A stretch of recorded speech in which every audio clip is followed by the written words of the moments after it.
कहानी अब अपने सबसे खतरनाक मोड़ पर पहुंच चुकी है।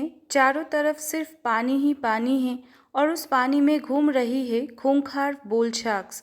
हर इंसान डर से कांप रहा है क्योंकि उन्हें समझ नहीं आ रहा कि आखिर इस मौत के तूफान से बचेंगे कैसे।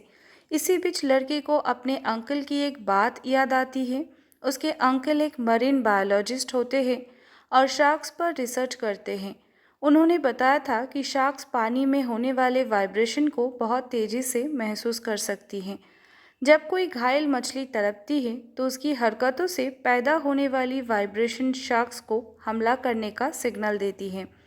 बस यही बात सुनकर सबके दिमाग में एक प्लान आता है। अगर शख्स को नकली वाइब्रेशन देकर किसी तरह दूसरी तरफ खींच लिया जाए तो वो शायद लोग बच सकते हैं। लड़की बैटरी से चलने वाली चीज़ें ढूंढती है ताकि उनसे पानी में कंपन पैदा किया जा सके। लेकिन तभी घायल रॉन दर्द से करारते हुए पेनकिलर मांगता है। उसका हाथ बुरी तरह घायल हो चुका होता है और हालात लगातार खराब होती जा रही है। दूसरी तरफ माहौल और भी टेंशन भरा हो जाता है। जब डकोटा अपनी माँ के बारे में पूछता है, उसे शक होता है कि रॉन सबको छोड़कर खुद भागने वाला था। रॉन खुद को बचाने की कोशिश करता है और कहता है कि वो मदद लेने गया था, लेकिन अब बच्चों का भरोसा उस पर उठ चुका है। तभी पैसों की बात सामने आती है। बच्चों को पता चलता है कि सरकार हर महीने उन्हें पालने के लिए रॉन को पैसा देती थी। ये जानकर बच्चे अंदर से टूट जाते हैं क्योंकि उन्हें लगता है कि रॉन ने कभी सच में उन्हें परिवार माना ही नहीं। गुस्से में बिली रॉन की मदद करने से साफ मना कर देता है। वो कहता है कि बाहर हर तरफ शार्क्स घूम रही है और कोई इंसान जिंदा नहीं बचा। अब हर किसी को खुद ही अपनी जान बचानी होगी। उसी दौरान टीवी और रेडियो से पता चलता है कि तूफान ने पूरे शहर को तबाह कर दिया है। भारी बारिश और बाढ़ ने सब कुछ डुबा दिया।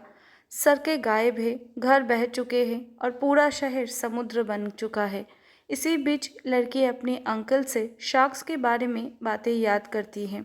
उसके अंकल बताते थे कि बुल शार्क्स बेहद खतरनाक होती हैं, लेकिन वो भी कुछ चीज़ों से डरती हैं, खासकर बड़ी शार्क्स और तेज़ इलेक्ट्रिकल करंट से। यही जानकारी आगे जाकर सबकी जान बचाने वाली होती है। फिर कहानी में एक इमोशनल मोमेंट आता है। अंकल अपने बचपन की घटना बताते हैं। वो अफ्रीका के एक नदी के पास बड़े हुए थे जहाँ लोग दरियाई घोड़ों से डरते थे।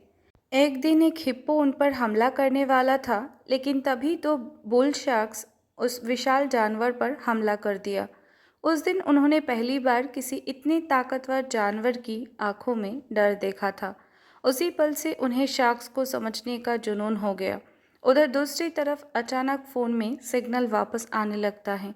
सबको उम्मीद की एक छोटी सी किरण दिखाई देती है, लेकिन उसी समय स्क्रीन पर कोई डॉट्स दिखाई देते हैं।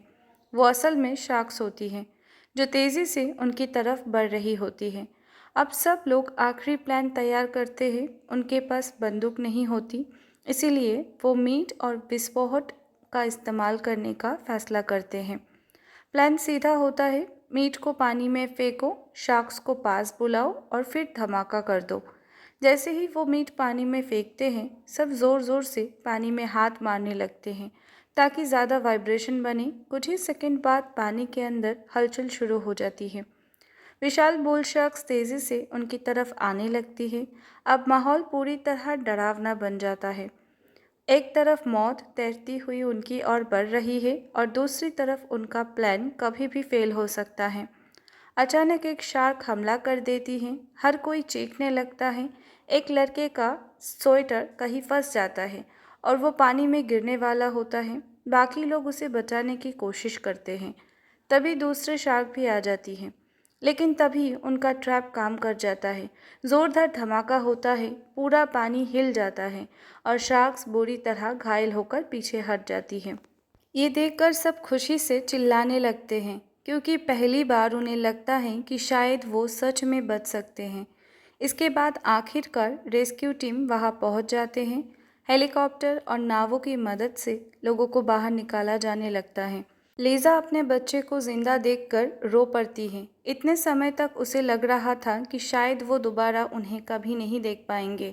अब सब लोग शहर छोड़कर सुरक्षित जगह जाने का फैसला करते हैं, क्योंकि उनका पुराना घर पूरी तरह ख़त्म हो चुका होता है।